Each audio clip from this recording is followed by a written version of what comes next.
Welcome, true believers, to the greatest fight of the century. Amazing Spider-Man vs. the sensational She-Hulk.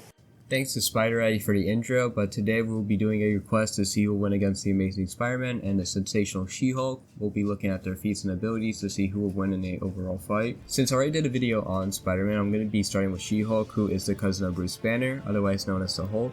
And due to being shot by a mobster, she will get a blood transfusion from Bruce to save her life, and this would give her similar powers to the Hulk and let her turn into She-Hulk. She-Hulk, just by transforming, can snap a support cable on a bridge in issue 5 of the status She-Hulk. Also being able to lift cars, take getting hit by a car, and even take a hit from a blast that works on emotional energy. Then in issue 6 of the status She-Hulk, she can fight at a standstill with Iron Man, even threatening to break his armor. Then getting into the more impressive feats in Hulk issue 9, she can stagger Red Hulk. Red Hulk and She-Hulk are both comparable to the Hulk, as they can trade blows and even dodge attacks from the Hulk. Hulk is someone who can destroy a meteor twice the size of Earth, which the destruction of that was calculated to around 86.9 yototons of TNT, or large planetary levels of AP. And even more impressive in issue 5 of the Hulk, Red Hulk can take hits from Thor's hammer multiple times. He would then punch Thor, sending him flying. Thor is someone who has consistent feats on characters like Silver Surfer, being able to put a dent into his head. Silver Surfer is stated to be able to destroy an entire galaxy, and Thor also has some galaxy feats like in this one here. Now lastly, looking into the more impressive feats of She-Hulk, she can take hits from Torque, who imbues attacks with infinite energy. Torque then increases the intensity of the infinite energy, which causes She-Hulk to have so much rage and willpower she overwhelms the infinite energy suit, and this causes the suit to blow up. This then leaves us with a overall high universal to universal AP. In terms of speed, She-Hulk can dodge Iron Man, who tried to blitz her, and in issue 21 of She-Hulk, she dodges Seeker's energy blast. She-Hulk then can dodge attacks from Hulk, who is comparable to characters like Thor.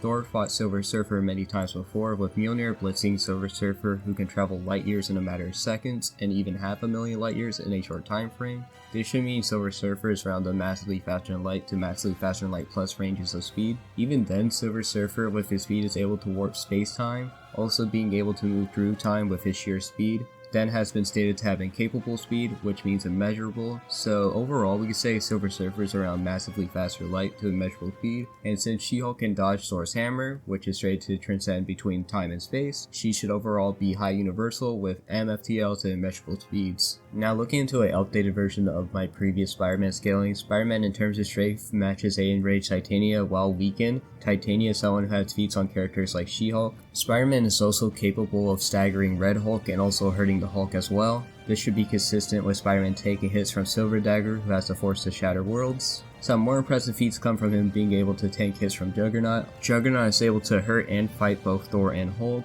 Then Spider-Man matches and even overpowers a Sin Eater Amp Juggernaut. Then getting to the higher tiers of strength, Spider-Man can take hits from Silver Surfer and even be a Amp Silver Surfer with the Carnage Symbiote. And if you remember from before, Silver Surfer is capable of destroying a galaxy.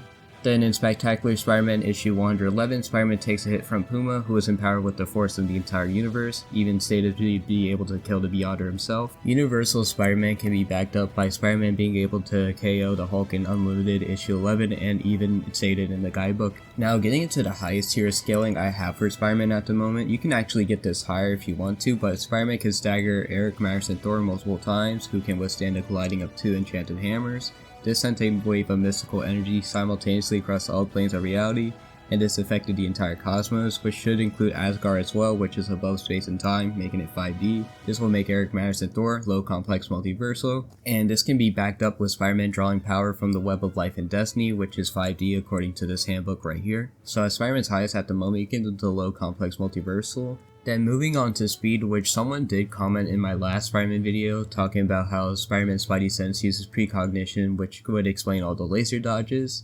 And that was quite a good comment, so I'm going to show more proof onto why Spider-Man should be around the FTL ranges and then get to the massively faster light to immeasurable ranges. So Daredevil can dodge optic lasers, which was scaled to around 2 times faster than light. Spider-Man was able to punch Daredevil with him knowing that Spider-Man was going to punch him, but he admits Spider-Man was faster and stronger than him. This should be consistent with Spider-Man being able to blitz Deadpool, who is able to dodge optic lasers as well.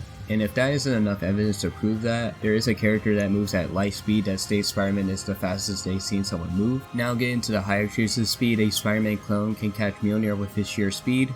Mjolnir, as stated before, can transcend space and time, and is even capable of blitzing the Silver Surfer, who Spider-Man is able to tag and be a Amp Silver Surfer with the Carnage symbiote, otherwise known as Cosmic Carnage. He is capable of dodging attacks from Cosmic Carnage as well, meaning that Spider-Man at his highest should also be around the massively faster light plus range and speed to immeasurable speed. So overall for Spider-Man, we can get him to low complex multiversal with MFTL to immeasurable speeds as well.